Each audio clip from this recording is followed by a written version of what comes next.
Godzilla is now in New York City.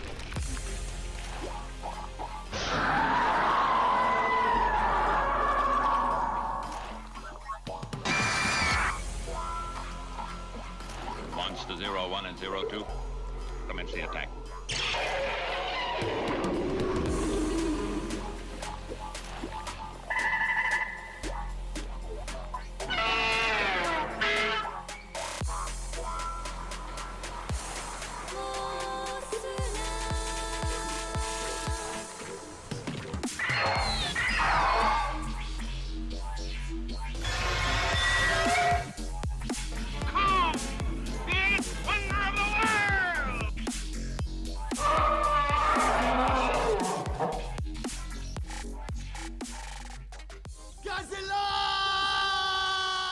Hello, listeners, and welcome back to Stomp This Way. Hello. How you doing, Andrew? I'm doing all right. How are you? I'm doing pretty good. Well, we're back. We are back. We are back with another season of Monarch, Unfortunately. Legacy of Monsters. And so just to recap a little bit, I mean, I went back here a few weeks ago and re-listened to our episode on the first season. I think we both said kind of the same thing, like, Yeah. It was okay. was okay. Whatever. I can't say that I was really over the moon excited about another season. Yeah. What were your kind of feelings coming in? I was like, the best case scenario is as good as the first season.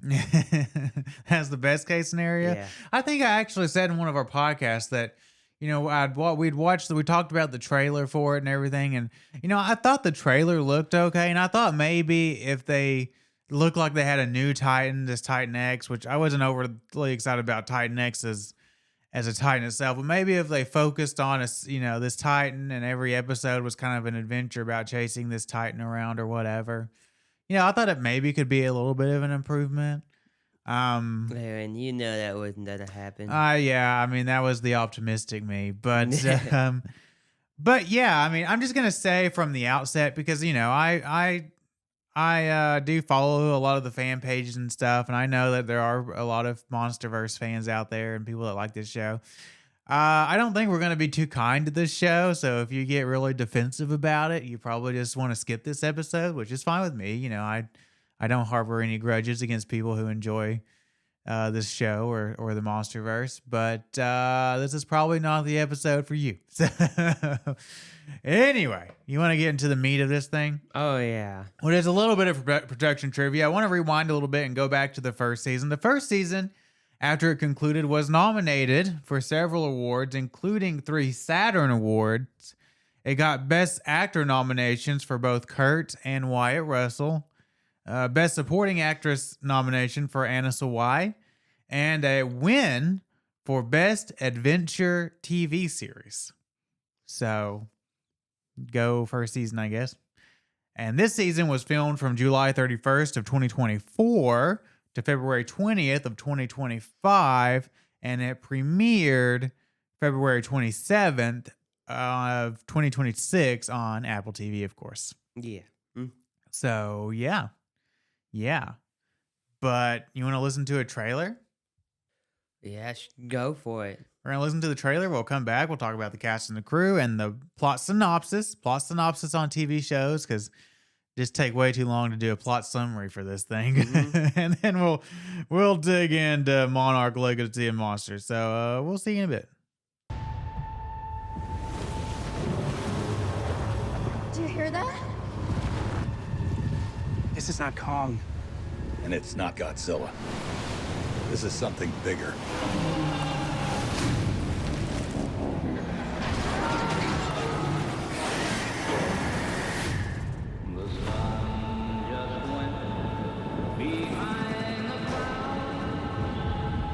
We opened the rift to another world. I did it. I pressed the button. I let the genie out of the bottle. What's next? I've just destroyed the world. Consequences. I'm living in. This Titan is like a god. And the sea creatures worship it. Hundreds of thousands are in the path of this monster. And we don't know what it wants.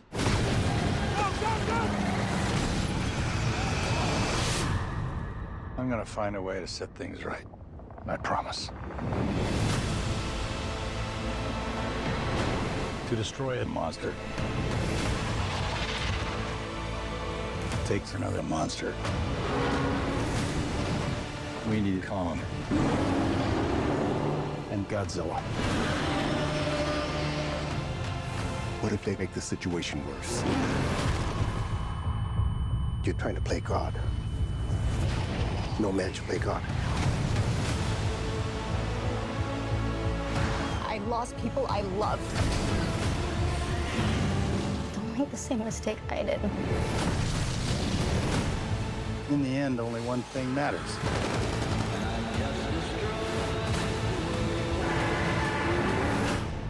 Who wins?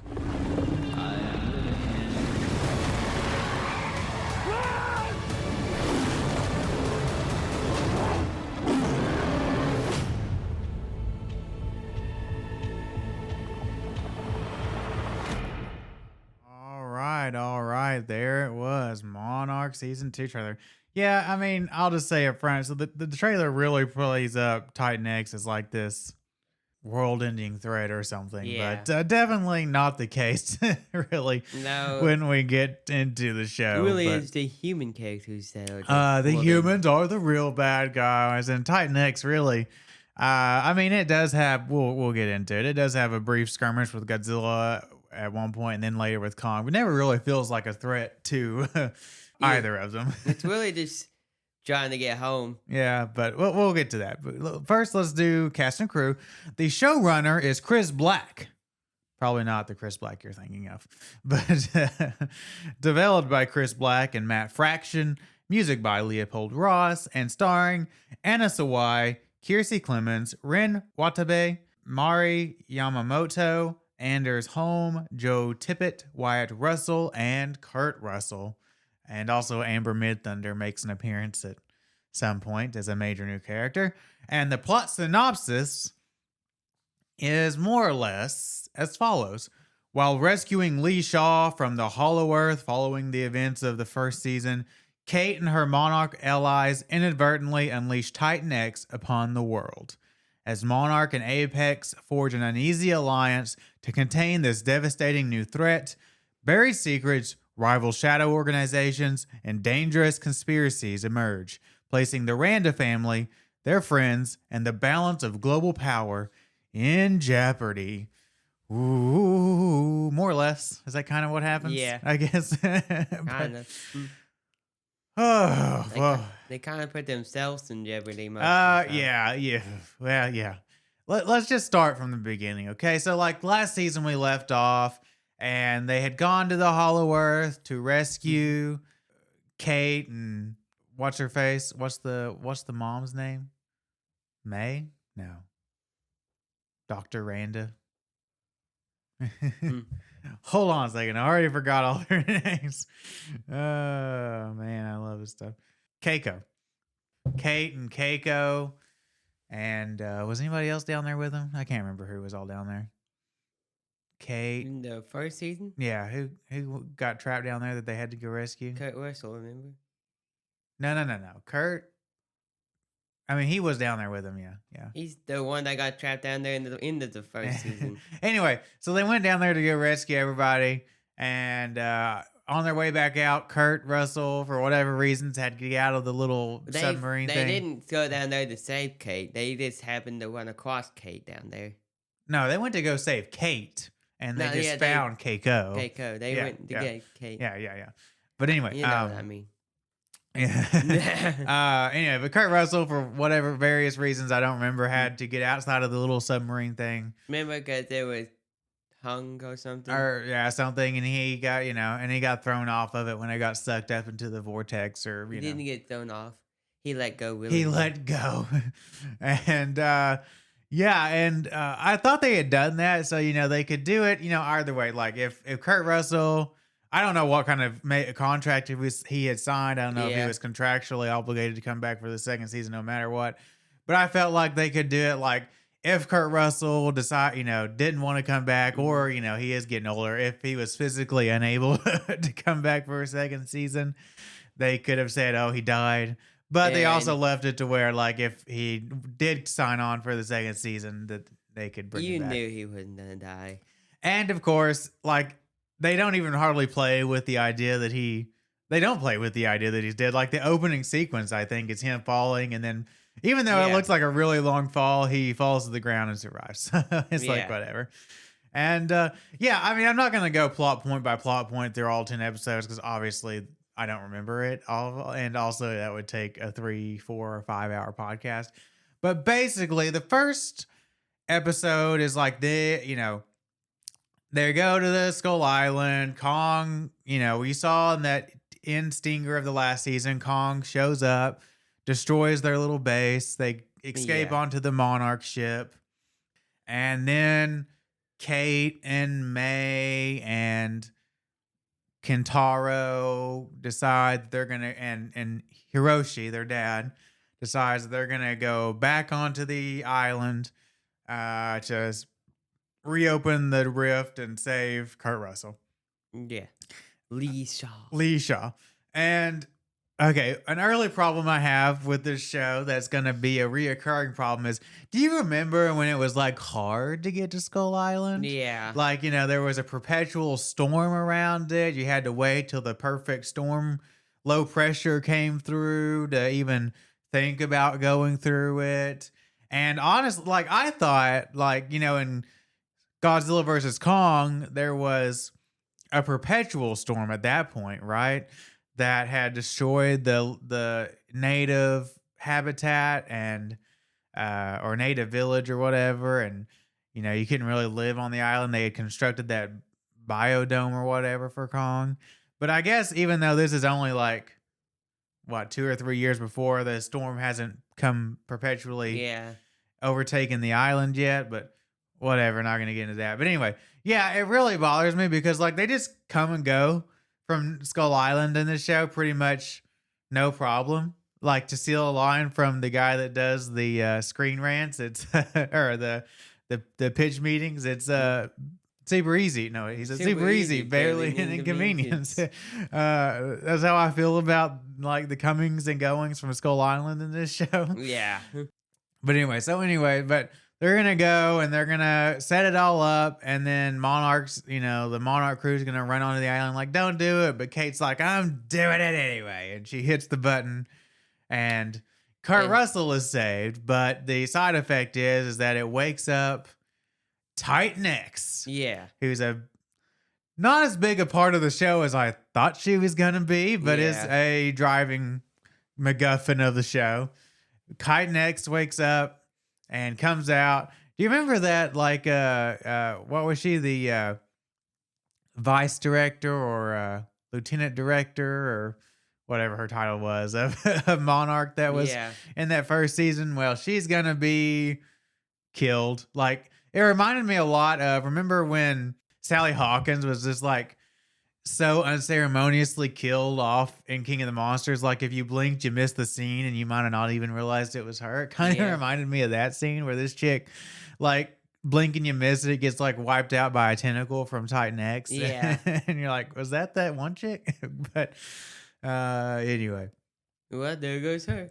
There she goes. And then so then the rest of the show is basically, the next in charge is, what is his name, Tim? Yeah, Tim.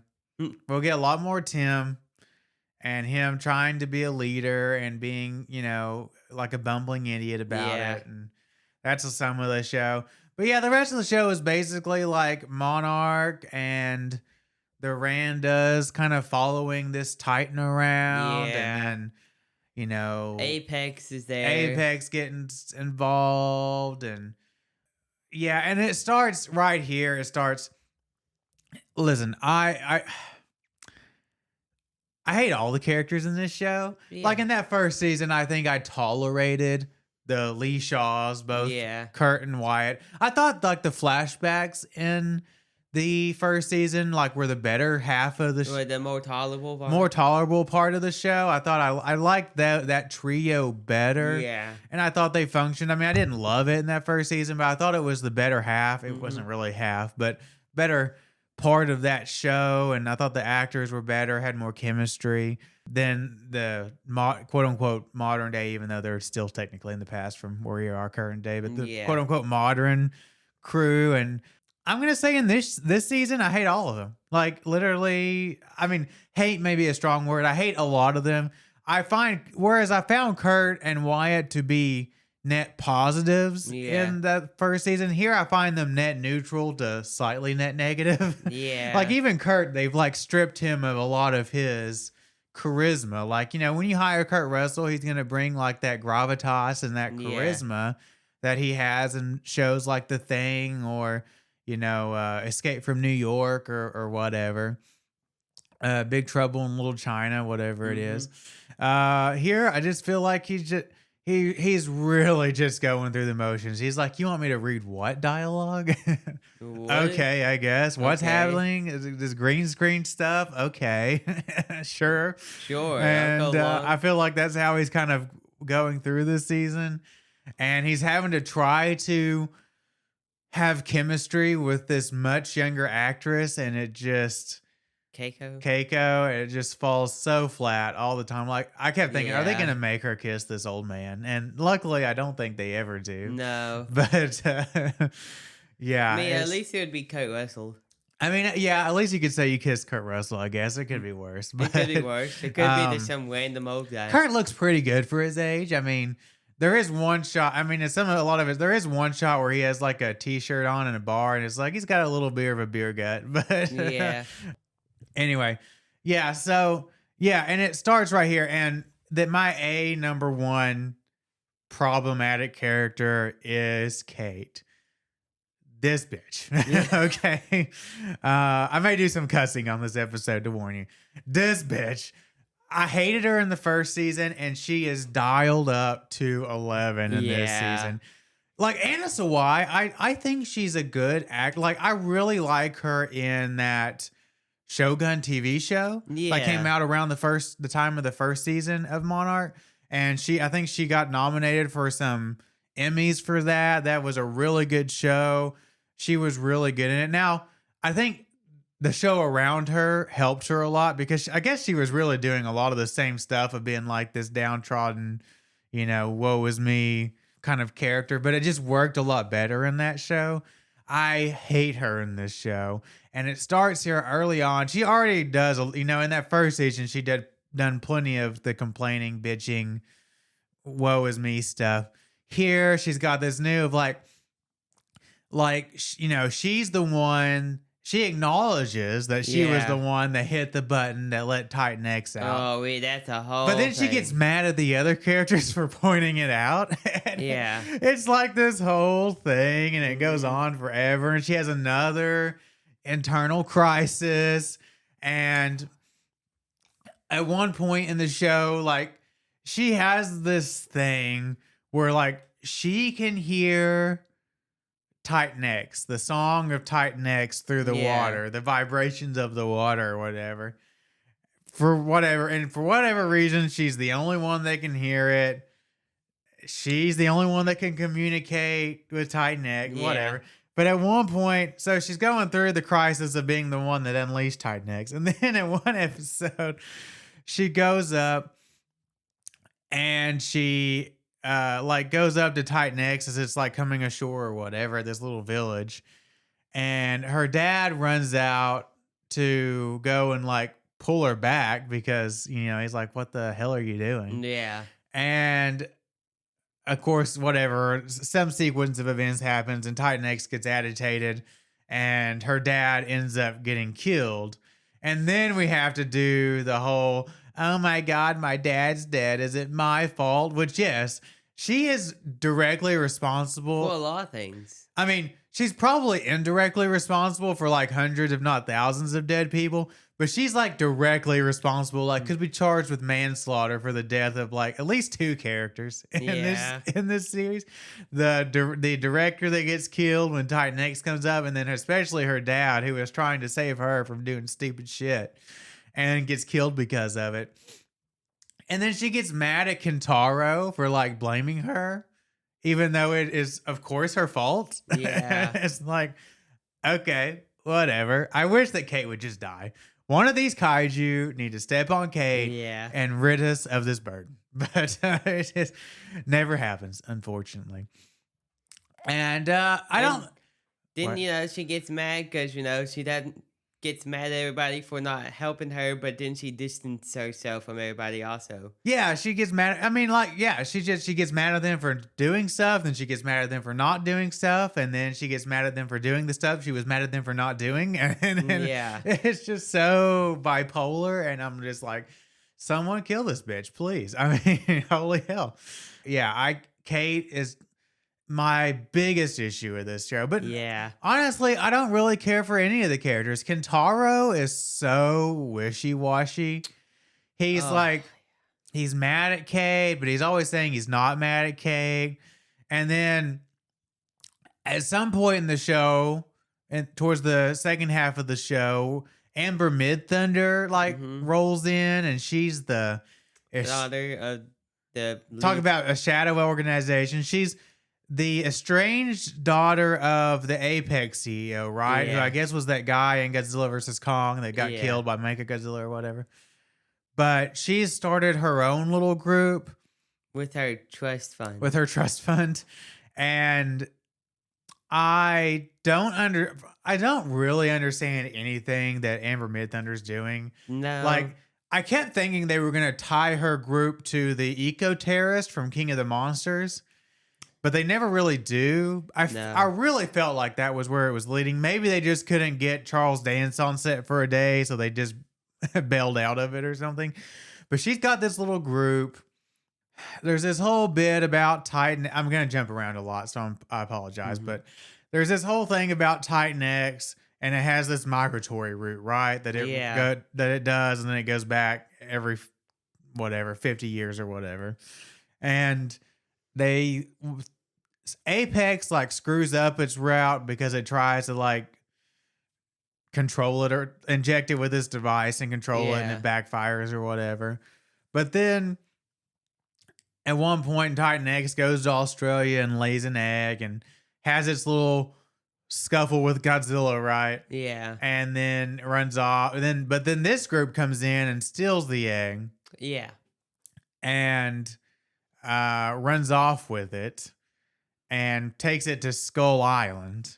And we'll end up, we started on Skull Island. We'll end the show back on Skull Island. But anyway, Amber Midthunder's her goal is to... Her goal. They want to open a rift on Skull Island, mm-hmm. right? Because, and oh my gosh, here's another thing I hate about this show. Let's just talk about time travel, right? I hate when any show who doesn't isn't built around time travel introduces time travel, right? Star Trek, one of my biggest complaints with Star Trek was anytime they did a time travel thing, in Star Trek, it got to the point where it felt like if they sneezed in the wrong place, they traveled through time. Yeah. And my issue with all of Star Trek was once they introduced the idea, it was super easy to travel through time. Anytime something horrible happened, why didn't they just travel back in time and fix it? But, you can point to all kinds of TV shows and stuff that introduced time travel. And it was even Godzilla, the franchise itself, right? Godzilla versus King Ghidorah is infamously revolves about a big time travel plot. But that time, which first of all, it was a goofy movie from the 90s. Not that it was really that issue. Godzilla did goofy stuff all the time. But the time travel plot in that show was problematic. That movie didn't really work all that well. Had a lot of logic holes. And even movies that are franchises that are built around time travel usually end up tripping over themselves. Terminator 1, especially you get into some of those sequels and it's like, okay, the time travel is not really making sense, right? Yeah. Like this is not correlating to this. They're going to sort of introduce time travel in this, right? Because we have the time dial, which I was, even though it didn't match with the movies at all, I was fine with the time dilation thing. It introduced an interesting element, I thought, in that first season. But I always got the feeling like time was always moving forward, right? In both realms. And you couldn't go back in time at any point. But here they're going to introduce the idea that if you, at least like through radio communication, you can communicate with your younger self. Because at one point, Lee Shaw and that Japanese scientist who was in one of the flashbacks in the last season are going to open a rift, and Shaw's going to talk to his younger self. But anyway, Amber Midthunder's plot is she's going to open this rift, and what? She says something about people can go into the Hollow Earth and if they have a Uncurable illness. A deadly disease or illness or terminal was the word I was looking for. Terminal illness or whatever. They could hang out in the Hollow Earth for a couple of weeks and then come out on the other side years later and maybe someone's developed a cure or something. Yeah. But then she also spits out something about undoing G-Day, and then I guess she tells something to Kentaro about off screen about going back and saving his dad or something. I don't really know what her plot is, what she really wants out of it, and I really don't understand why she needs Kentaro for this. She'll spit some mumbo jumbo to him about, oh, we need a Randa to discover this because you have a name and you're associated with the Randa family and Monarch, which doesn't make any sense to me. First of all, I don't feel like the Randas outside of Monarch are famous or anything. The casual person on the street's not gonna know who a Randa is. Goodness, Dr. Randa. Yeah. and second of all, she complicates her plot so much by bringing in Kentaro because of course people are going to be chasing Kentaro. Not that people wouldn't be chasing the egg anyway, but she's going to add extra fuel for the Randas to come and Monarch to come looking for them because she's got Kentaro dragging along with her. And I never understand why. But Kentaro himself is so wishy-washy. They dragged Kate along with them. Well, they do later because Kate follows Kentaro, right? Yeah. And then Kentaro's he's like, yeah, I'm totally bought in. And then Kate will talk to him for a little bit. And he's like, I don't know. He'll go back to Amber and be like, are we sure this is what we want to do? And then later he'll be more bought in than Amber is. And I'm like, then Kentaro, he'll be less bought in again. And I'm like, Kentaro, my guy, what? I'm having a hard time tracking your. One scene, he's like, I don't know, is this right? And then he's like, and then he sends it full on, Yeah, later Amber's she's having second thoughts because everything's going wrong. He's like, are we in this or what? I'm like, wait a second, what? And then at the end of the show, we'll set it up for a third season. He'll go off with Amber and not go off with Kate and Monarch. But I don't like Kentaro. Oh, there's just so much melodrama with Hiroshi. When Hiroshi's alive in the first half, there's so much about him and having the two families. And then, like I said, I like the flashbacks in the first season. Here in the second season, especially in the first half, I'm like, we already know how Monarch was. The whole point was the flashbacks in the first season was showing how they established Monarch, right? Yeah. Here in the second season, I'm like, why do we need the flashbacks? We know how Monarch was established. And I feel like the flashbacks at that point are just kind of interrupting the forward momentum of the show and really just kind of wrecking the pacing. It's showing that they found Titan X earlier before. They'll correlate, because he'll be like, oh, we saw, and they'll show oh, we found Titan X in the past, and that's, that's how we know so much about it here in the future. And what they really want to do with these flashbacks is to set up this drama, though.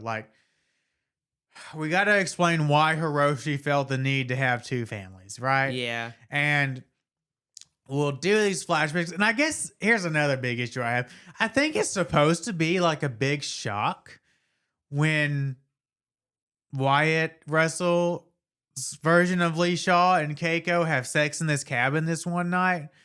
But to me, it's like, I never felt like she loved Billy. Like she always had more chemistry with Wyatt Russell, always felt like she was more romantically interested in Lee Shaw than she ever was with Billy. But yet it's supposed to be this big surprise that she had sex with Wyatt Russell in this cabin this one night. And then there's like this whole cascading series of events where even again, we know what happens to her because we saw the first season and when she got sucked into the Hollow Earth or whatever.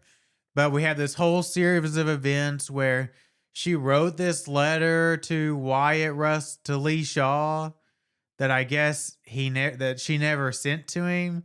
And then after she gets lost, Billy Randa will find the letter in her drawer or something. And we're supposed to think that this letter is what like sent him into a spiral and caused him to abandon Hiroshi. And then in the modern times, quote unquote, the reason why Hiroshi has two families is because he felt abandoned by his mother and his father. So I guess the rationalization we get is that he started two families so that he would never be alone. That when he was at work with Monarch, he'd have his family in Japan. And when he was at home in San Francisco, he'd have his American family or something. A whole bunch of melodrama is spent devoted to that. And I'm just like, oh my God, I do not care. And oh my gosh. Yeah. And so, all that is problematic for me. And I just wish it would go away. When Lee dies, we got to do although I feel like not when Lee dies, but when Hiroshi dies, I feel like I was really worried that we would just go on and on about his death. I actually feel like the show gets over his death pretty quickly. Yeah. Like we have one episode where they all go to his funeral and they're all wah about it. But then they just kind of move on. Which actually there's one thing I'm kind of glad about because I didn't need more melodrama. Except for Kate, who goes on about her dad dying and Kentaro. But all that. It's just a few lines of dialogue. But who else can I complain about? Keiko's whatever. She's just kind of a non-factor to me, really. I mean, she gets a lot of screen time, but just, a lot of melodrama.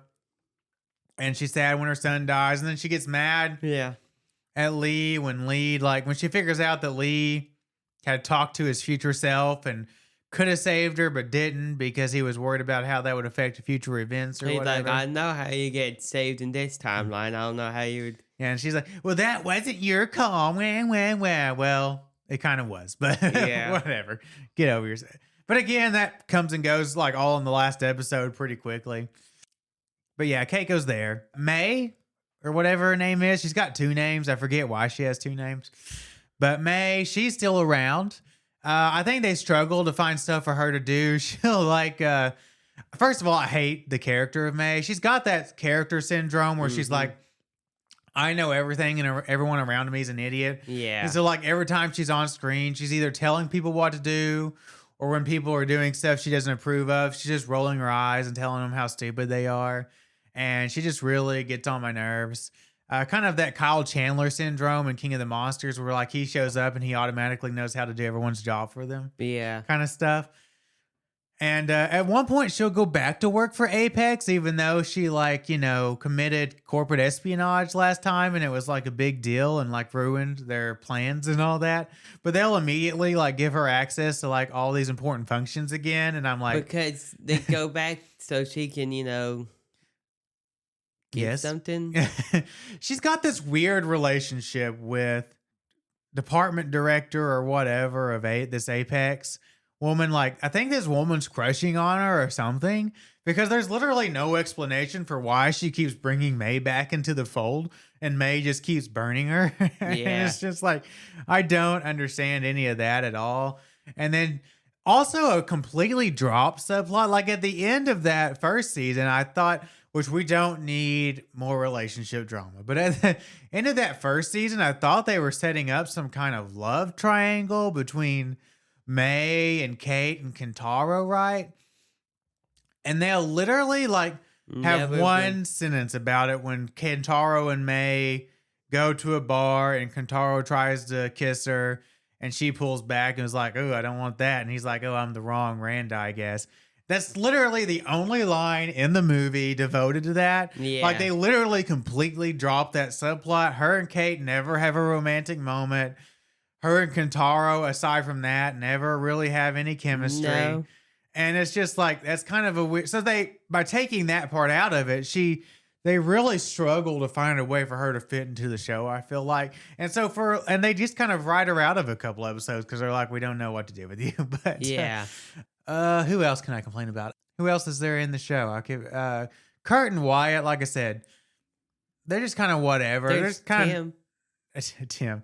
Tim, who's like the bumbling idiot who has a couple of cool moments. Yeah. You know, whatever. Or they try to have a couple of cool moments, I should say. Nothing lands for me. I really couldn't care less about Tim. There's the director of the Monarch. Monarch. Now, I'll tell you what, one of the things that really bothers me, I guess I've said that on everything so far. Yeah. Billy.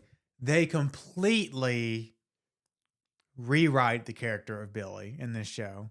I think that they have a problem, is that they are kind of tied to John Goodman's character in Skull Island, right? Yeah. And honestly, I think they hurt themselves by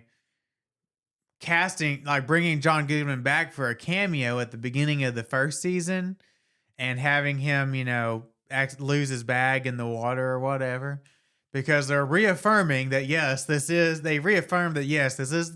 John Goodman's character of Billy, right? Yeah. But they don't want to be tied to it because they have this whole other thing they want to do. So they completely rewrite his character. First of all, physically, Yeah. I was okay with the recasting, like at the beginning of season 1 and the beginning flashbacks, because those flashbacks were in like the late 50s, whereas Skull Island was like the late 70s, right? So there was at least like a 20-year gap, and you're like, okay, well, he looks nothing like John Goodman, but 20 years, 25 years can do a lot to a person physically. Yeah. It's kind of like whatever.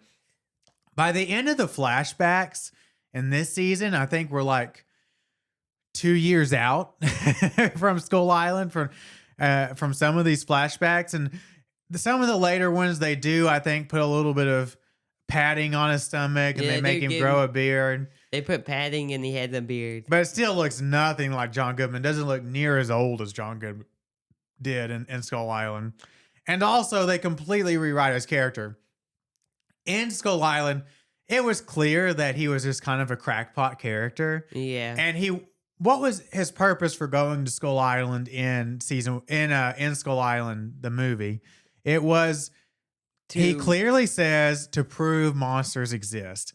That was his one goal, to go to Skull Island. By that point, Monarch was considered a joke. Because, no Titanus showed up in so long that they didn't need him. I felt like in Skull Island that, they never really had proved that monsters existed, right? And he was trying to prove that a monster exists. Monarch was on the back burner in Congress, was about to be They're axed. like in a small cubicle. Yeah. And here I have they completely rewrite his reason for being on Skull Island. They try to say that he was looking for a rift, and he was going around the world and dropping GPS trackers or something into all these different rifts around the world and trying to figure out where they came out at. And he tracked them back to Skull Island. And so he was going to Skull Island because there was a rift there that would take him back to Keiko. You would have never have concluded that from watching the Skull Island movie. And then also my thing is in that Skull Island movie, again, his whole thing was about proving monsters existed. But by watching these movies, this TV show, they already had proved that monsters exist. Monarch had multiple monster encounters. The government itself had multiple major encounters with Godzilla. Yeah. There was no question that monsters existed. They all knew that monsters existed. And the fact that there was this big ape on Skull Island would have kind of been oh, okay. And Hollow Earth. That was another thing in that Skull Island movie. Hollow Earth was a theory proposed by, I don't even think it was proposed by John Goodman's character, was it? It was proposed by that assistant that he had that ran around with him. Yeah. But again, by the time that show had happened, they had already proved the Hollow Earth. Keiko had already been sucked into it. They had encountered it several times. My thing is, I guess the issue is that they're tied. They're they want to be related to the movies, right? Yeah. But they also don't want to be.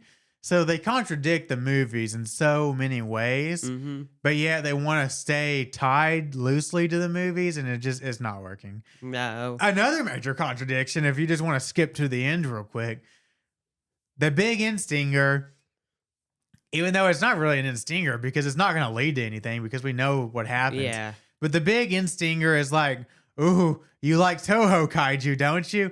Well, here's a quick 5-second shot of Rodan here at the end. And I mean, I like seeing Rodan. I like Rodan. You know, Rodan's cool. I love Rodan. But it begs so many questions. It's like, okay, first of all, when is this happening? Like, because this is the very Instinger. We've cut forward, a few months or whatever. Mm-hmm. Kurt Russell is out looking for Kentaro, I guess, trying to track Kentaro and Amber Midthunder. Yeah. And he goes to Thailand, I think. It looks like Thailand or Borneo, somewhere in the Southeast Asia. Where was region? Where was Rodan in the movies located? Yeah, that's what I'm getting to. It makes no sense. Rodan was in Mexico. Maybe he was in Mexico. He wasn't in Mexico. That was clearly Southeast Asia, the rainforest of Southeast Asia. Rodan was in Mexico. He was clearly trapped in the volcano, and then he got released by Charles Dance or whatever. Maybe this is them showing how they, sealed Rodan.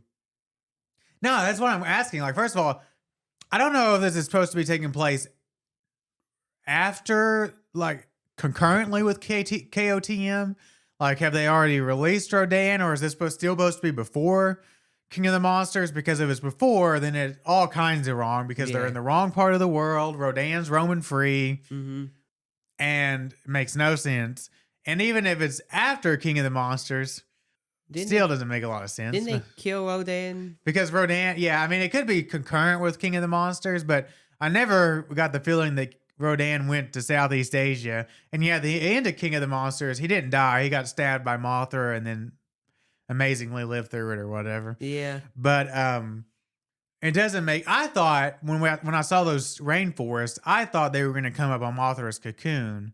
Because remember, and there was some newspaper clipping or something in one of those credit montages of one of those movies where they found Mothra's cocoon in the rainforests of China. I thought that's where we were going, but no, they just decided to do this whole contradictory Rodan bit. And again, it would be one thing if they were like foreshadowing something like that's coming in the next season, but we know what happens to Rodan, so it's not foreshadowing anything. It's just like a cameo from a monster that the fans know. But whatever. Yay, cool, I guess, whatever. So that was another thing I had a problem with. Let's see. Problems. So many problems. Oh, one thing I hated also towards the end. Okay, we talked about the time travel stuff, and I hate the idea of the time travel stuff. Doesn't make any sense. This bit they do, like right at the end, towards the end of the show, where like they open the rift, Titan X goes back home or whatever. And then this whole thing that makes zero sense happen where they see Wyatt Russell's version of Lee Shaw, like in the reflection of the rift thing. And then he walks up to them and acts like he sees them and like says something, but they can't hear. And then they have this little moment, but it makes no sense. I'm like, what is even happening? I don't know. I don't understand. He never saw them, but he sees them on the other side of the rift, but he didn't remember that before, but he's talking to them. Well, because it's happening right now. So it happened in the past. Currently happening in the past. It makes no sense. It doesn't match any of the logic that they've established before. And I'm like, I don't get it. Because, that's the thing. If you do something in the past, will you remember it in the future? But If you change the password. are they creating separate timelines? I don't know. Are we going to get a multiverse situation like Marvel? Multiversal. So many questions. Because that's how it works in Marvel. If you do something in the past, it creates a whole new timeline instead of, changing the past. Yeah. Let's talk about the kaiju a little bit, how they fit into the show, which is barely, because I feel like I've complained about the human characters enough. Some of the kaiju stuff is fine. Like when the kaijus are on screen, I'm like, it's okay. Yeah. I mean, I think the first couple of episodes are okay when like Titan X gets out and they go on like this aquatic chase, and there's some really stupid stuff. Like, what is that line that we made fun of where they said that one chick was like, it's not just turning, it's turning around. I was like, oh. They needed to workshop that line a little bit. And there's this one point in episode, I think it's episode 2, where Keiko gives like this speech about, they're like chasing the Titan or whatever. Yeah. And like apropos of nothing, she gives this speech about, I thought that Monarch was about discovery and prevention. Discovery and defense. And it's like, okay, nice speech. I'm not sure how that correlates to the current situation, but thank you for giving us zero idea how to handle this. But anyway, I think when they're they're supposed to defend. Somebody clearly watched Godzilla -1, and they do the bit where Kurt Russell gets on a little speedboat and has to outrace the Titan, and it's all okay. Godzilla and Titan X have a fight. That the trailer tried to make it feel like Titan X was like a bigger threat than Godzilla and Kong. No, Kong, you get the feeling that Godzilla, like in any extended fight, would have handled Titan X pretty easily. But they have their little fight on the beach, and I guess it's fine. It's short-lived. Godzilla has maybe less screen time in this one than he did in the last one. He shows up in a couple of like flashbacks and dream sequences, and then he actually has that fight on the beach in Australia, and then Godzilla chases Titan X back to Skull Island, and he's like, whatever, balance restored, I guess.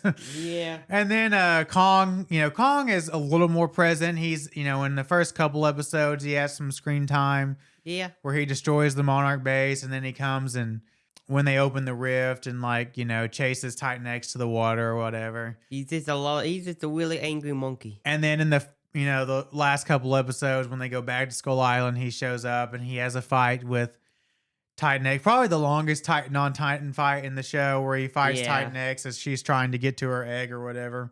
And, they fight for a while, but then Kong decides, but Kong's like a really understanding ape, because once he realizes that she's just after her egg, he just kind of goes away. Because, and it's like, even okay. though in the first several episodes, they made him out to be like the angriest person. Yeah, like he wouldn't accept any Titan on his territory. Yeah. But now that she's got that egg, he's like, oh, okay, it's just a mommy trying to protect her egg. I'm cool with it. I'm cool, bro. We're cool, bro.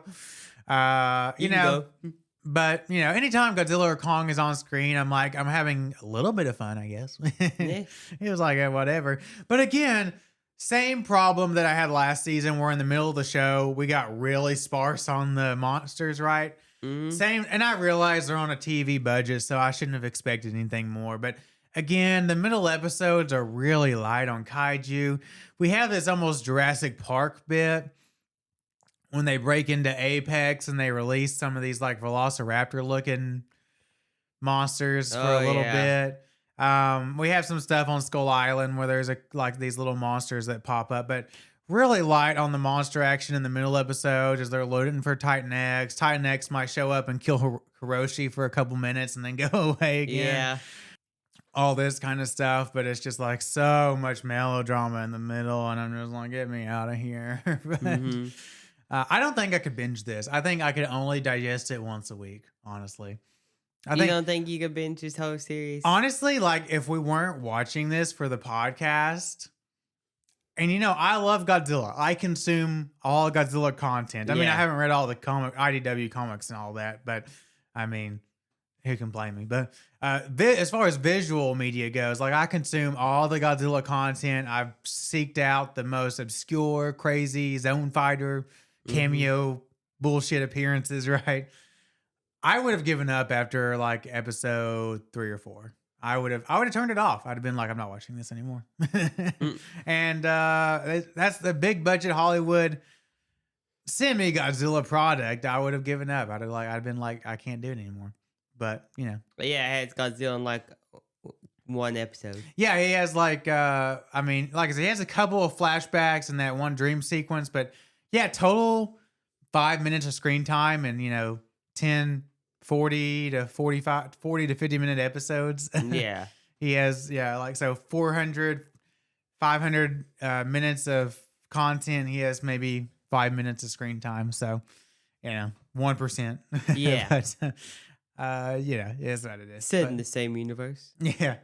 Yeah. That's the thing though, is like, people are like, well, the show's not about Godzilla. It's about Monarch, or it's about, this or that or what. It's about the people. This, if the movies are about the kaiju, this show is about the people or whatever. But first of all, the MonsterVerse has proven over and over again that if they try to make it about the people, they just don't know how to do it. It doesn't work.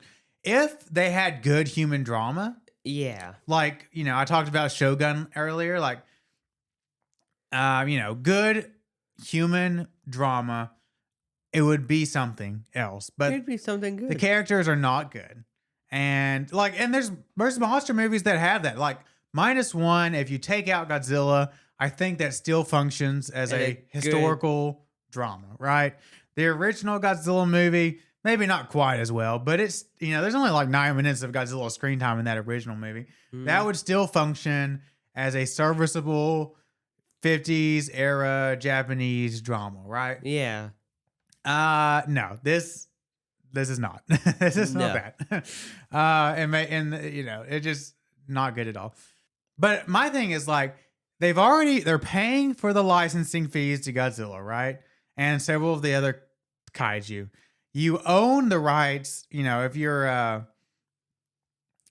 legendary, you own the rights to Kong, which is one of the more desirable IPs out there. If you are paying for those IPs, I would put them in every frame that I could afford CGI wise in the show.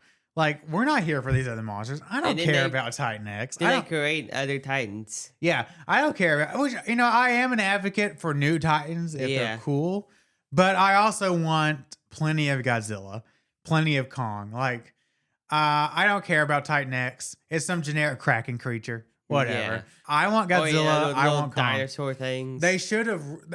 If you're paying for the IPs, those characters, write a show that revolves around those two monsters. Sure, you can throw in other little kaiju here and there. Write a show that revolves around those two monsters. Yeah. Maybe you can't afford to have 2 hours of screen time in a 10 episode run, but at least have them show up pretty regularly, have them be the big focus of the human drama, is dealing with those two kaiju. Yeah. And then, I might like your show a little bit better. I don't know. But, yeah, I don't know. But this show is about the people, Aaron. I guess. I don't like any of these. The problem is like, some of this could be forgivable if they just had a couple of fun characters. That's my thing, is like again, I keep going back to Skull Island. Skull Island's not a great written drama or anything. And in fact, the two leads in that movie, I think, are pretty dull. And Tom Hiddleston and Brie Larson. That movie works because it has fun character actors. It has Samuel Kurt Russell. What? It's Kurt Russell. Well, I'm talking about Skull Island. Not It has Kurt Russell. Samuel. It has John Goodman. It has John C. Reilly. And they're just being themselves, which are really charismatic character actors. And it makes that movie probably the best MonsterVerse product yet. Here we've got all these characters and they're moping around and they all hate themselves and hate each other. And, It's like a soap opera. and the one guy that's kind of the comedic relief, Tim, is so eye rolling. And they have an actor who is proven to be charismatic and can carry monster movies, Kurt Russell. Yeah. And he is so misused. It is painful to watch. They've somehow made Kurt Russell a boring actor. I don't know how they did it. I don't know how they do. I don't know how you turn Kurt Russell into. You do boring. it by sticking him in a green room, and giving him ridiculous dialogue and just saying like, "Here you go, have at it." And he's like, "What am I acting off of? What does this even mean? Who are these people? What's the show about? What's this show about? I thought this was about. I thought I was making a Godzilla show. Why am I talking about all this other crazy stuff?" Yeah. And that's how you do it. That's how you do it right there. And I think Wyatt Russell is trying his best. He just doesn't have much to work off of. I mean, yeah, I think Wyatt Russell, like in terms of a performance, is probably given the best performance of any of these actors. But again, I just don't care about any of He it. doesn't Like, have much to work off of, honestly. I already know what he's like. I already know that like we have all the drama about they break up the team. Yeah. But I already know they come back together because I saw in the last season when they were all together when Keiko got sucked into the Hollow Earth or whatever. So I know where he's going to end up. So there's no real tension there. And yeah, and all his little love bit with Keiko and all of his like, "Oh, I love Keiko. Only thing matters is her." And I loved her so I would, all this, I loved her so much. And I'm just like, oh my God, I just don't care. Just please move on. But yeah, I don't know. Fine, You want to move on to creature design? creature design. Okay, We well, haven't even got the creature design yet. I know. I've been ranting and raving. I apologize. Godzilla is Godzilla. You've seen him he's basically, they take him back to the kind of King of the Monsters era Godzilla design. Yeah. Because that's where this is approximately set. No problem there. Kong, again, I mean, basically the same design. He's kind of the closer to this, I guess, King of Godzilla versus Kong design. But and maybe this is more of an effects thing. I feel like the CGI on Kong is a little shaky at times. And especially, I think it was the penultimate episode, the second to last episode. Yeah. I thought the coloring was off. Like he looked like a darker gray than he had in any of the in any of the other episodes and any of the other movies that he's in the MonsterVerse. I just felt like I don't know. I felt like the CGI was a little off. But I mean, he looks like Kong. Fine. He's like a big gorilla. Let's talk about the big one, Titan X. Again, kind of a generic Kraken creature. It's like got the tentacles and all that. It's got kind of like a crocodilian head. Kind of a gray skin. It's got like it kind of like Godzilla. It changes colors depending on its mood. He's got like, when it's calm, it's got like a blue glow to its little dorsal spikes or whatever. And when he's angry, turns like she's into a angry, magenta color. Yeah. And glows like magenta. And yeah, it's got the tentacles and like an octopus or a squid, but got a big body. Yeah. There were I think there were some fan theories that maybe they would try to say it was the MonsterVerse version of Biollante or something. And it does kind of have a vague resemblance to Biollante, and it's over like the crocodilian mouth and the tentacles and stuff. It also has all these little creatures that follow it. It has all these little like trilobite monster things. I think those are supposed to be like, at times I do appreciate like the callbacks, I guess. I think it's supposed to be a callback to the sea louse from Return of Godzilla. And I do, like, when they're making deep cuts like that, I am being appreciative. If that's what they were going for, maybe it's just a coincidence. But I really felt like in a couple of shots, that's what they were really calling back to. But yeah, these giant trilobite creatures. We've got like, there's various other creatures like the Jurassic Park monsters. Like, I call them Triceratops. I called them Velociraptors, but they're like these little bipedal, like almost emu looking things, I think they have in the basement locked in Apex. We've got those like caterpillar things on Monarch we had, or on a Skull Island we had in the last episode. They had like the spider eyes, but they look like caterpillars, but they rolled like roly polies. Those look kind of neat, I guess. Wasn't there like a spider? No, there was like they kind of tried to repeat. Remember that scene in Skull Island with like the spider with the legs that killed all the people? They kind of tried to repeat that scene with like a giant stick bug thing that I think spun webs, or no, it had tentacles, like it had Yeah. vines or something. They tried to do that, and I guess that was okay. I don't know. I mean, like I said, Titan X wasn't anything. I didn't hate Titan X, but I also didn't think it was anything special. Kind of a generic Kraken creature. That spider scene in Skull Island It's was pretty. probably one of the best Yeah, scenes. it's pretty gruesome for a PG-13 movie. Because, all of a sudden you just see a spike go down. had like the bamboo pole legs that would. When that guy was drinking water, you just saw it go straight through his mouth. Yeah, that was. They were not talented enough to repeat that scene. That's for sure. Did I miss any creatures we need to talk about? There was like a flying bat thing at one point. That was in the first season. No, that was it. Remember in this season when like they went back to Skull Island and like there was the flying thing that it wasn't like the big one, but there was like the smaller one that they had to hide from or whatever. Oh yeah. Even you're forgetting. You're like, did that happen this season? But now creatures on whatever. Effects, like I said. I mean, mostly. I mean, it's an Apple TV show. They put a lot of money behind it. It looks like a professional studio produced show. Most of the CG is fine. Like I said, sometimes Kong looks a little funky. I definitely think in the kaiju battles, the kaiju feel kind of weightless. Don't really feel like they're physical beings. Yeah. Some of the green screen, especially towards the end, I thought kind of like, when you have characters running in the foreground and like the monsters fighting in the background, I'm like, it doesn't look that great, right? But, especially that scene where which made no logical sense, where Keiko got in the Jeep to go save Kate. Yeah. She was caught in the middle of the fight between Kong and Titan X. And like Kate's like they didn't stage it well, because Kate's like, it feels like Kate's kind of like over here to the side, but Keiko keeps driving her Jeep like in circles right through the middle of the fight. And I'm like, but Kate's over here. Like, what are you doing? Didn't you park the Jeep like way far away? Yeah. And, but the green screen on that sequence started to look a bit rough. Yeah. But overall the effects are fine. No major issues. Nothing that took me out of it really. Like I said, you can tell they put a lot of money behind it. Mm-hmm. No major issues there.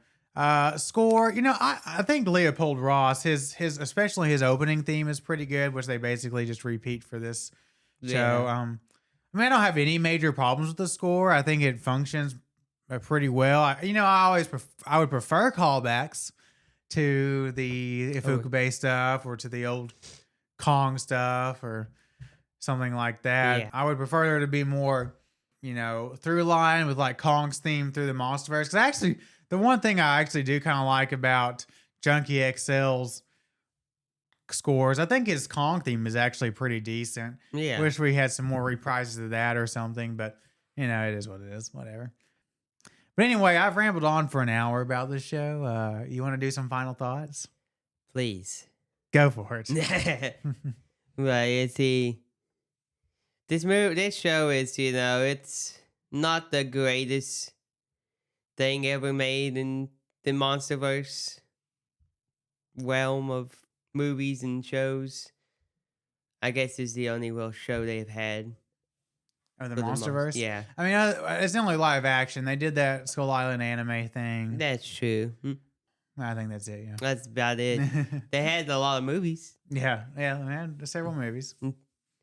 But, I think, the acting is there. They act. They say scripts. They do a lot of line readings. They read some lines. more successful than others. It's like I said before, it kind of reminds me of like a soap opera. Nobody's ever happy. Yeah, everyone's always mad at somebody. Yeah. They always crying about something. The actress playing Keiko, I mean, she's fine, but she has the same tick anytime she's supposed to be really dramatic, where she like turns her head to the side and kind of looks away and kind of shakes her head a little bit. It kind of got on my nerves after a while. Yeah. But the score is there. It's all right. It doesn't hurt the movie, hurt the show at all. Yeah. Doesn't help it sometimes, but it doesn't hurt it. Yeah. Too much. Yeah. And the effects they're okay for a TV show with this kind of budget, I guess. Yeah. Some of them look meh. Some of it looks decent. Yeah. But it's all in all, I'll give this show probably about the run-of-the-mill C. Okay. For me, like, this is easily the worst product of the MonsterVerse. I mean, in terms of visual media, not counting the comic books I haven't read or the graphic novels, but in terms of media actually put on screen, I know a lot of people didn't like that Skull Island anime. I thought it was fine for what it was. This is easily worse than any of the movies, even, King of the Monsters, which I complained about a lot, but I think I gave King of the Monsters like a B or something. I mean, when the monsters were on screen in that movie, I thought it was a lot of fun. I just thought the human drama was bad. I may have to reevaluate after the human drama here.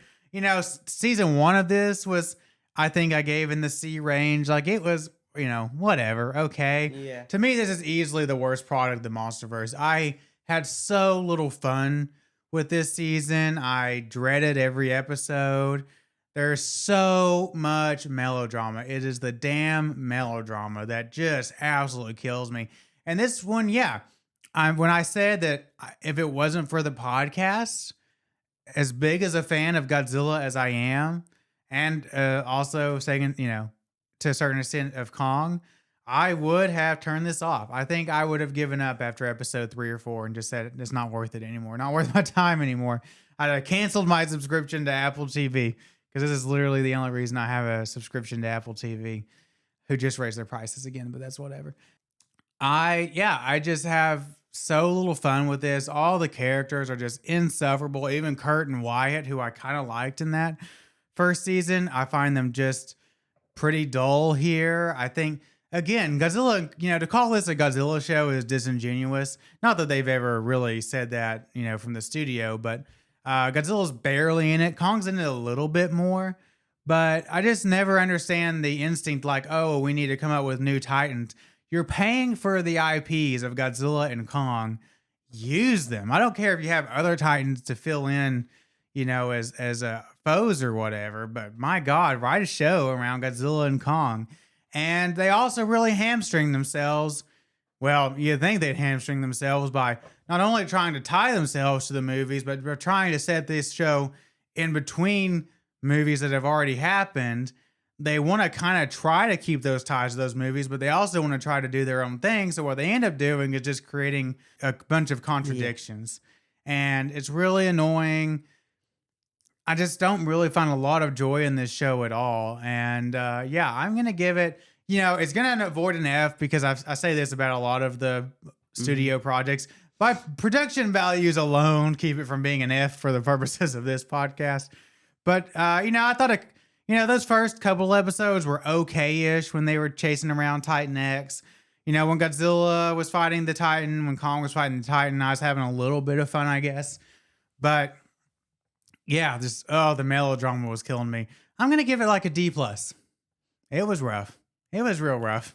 And I know there are fans out there of the show, of the MonsterVerse in general, which I'm kind of lukewarm on the MonsterVerse as a whole, but of the show too. And, again, I don't begrudge anyone for enjoying this content. I mean, obviously it's good that we're getting Godzilla content, but maybe not if it's this bad. maybe we could do something else. I don't know. Maybe they could focus their creative energies on something else. I did not have a lot of fun with this show, and honestly, it kind of has a trickle down effect. I am less excited for Supernova because I had to sit through this show, to be honest.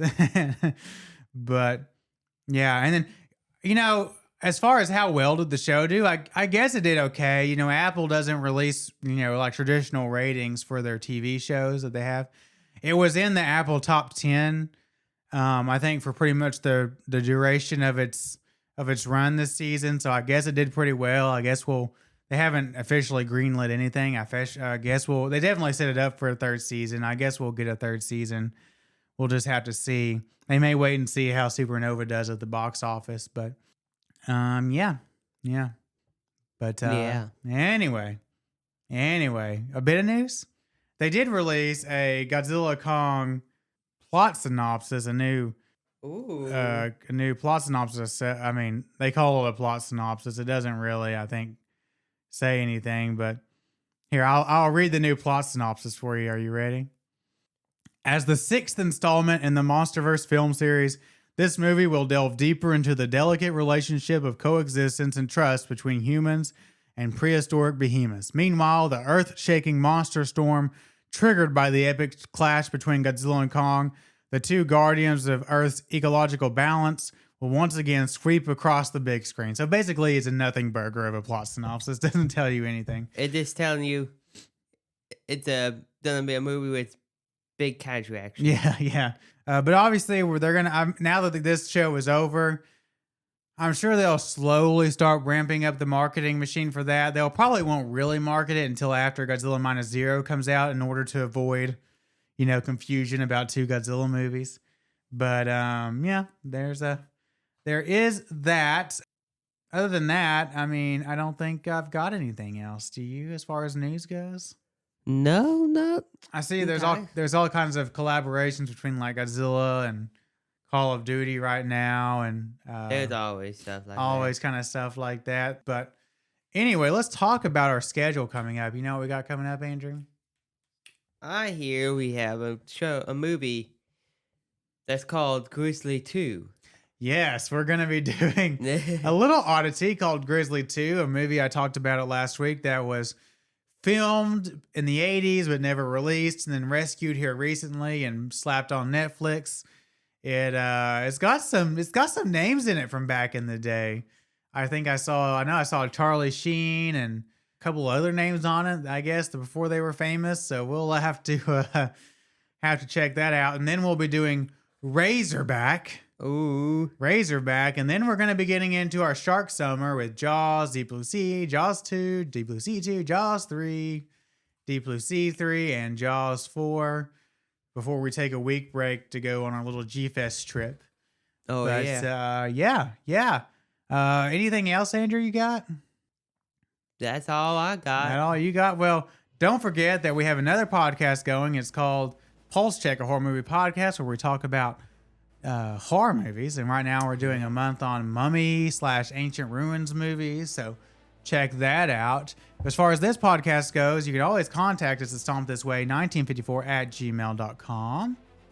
And you can find our website at www.stompthisway.wordpress.com. That's right. And you can also find us on social media at X, Instagram, and Facebook, all at Stomp This Way. And all this information, as always, is in the show notes below. So, yep, next week, hop on your Netflix account, watch Grizzly 2, and join us for that review next week. And as always, I'm Aaron. I'm Andrew. And we'll see you next time.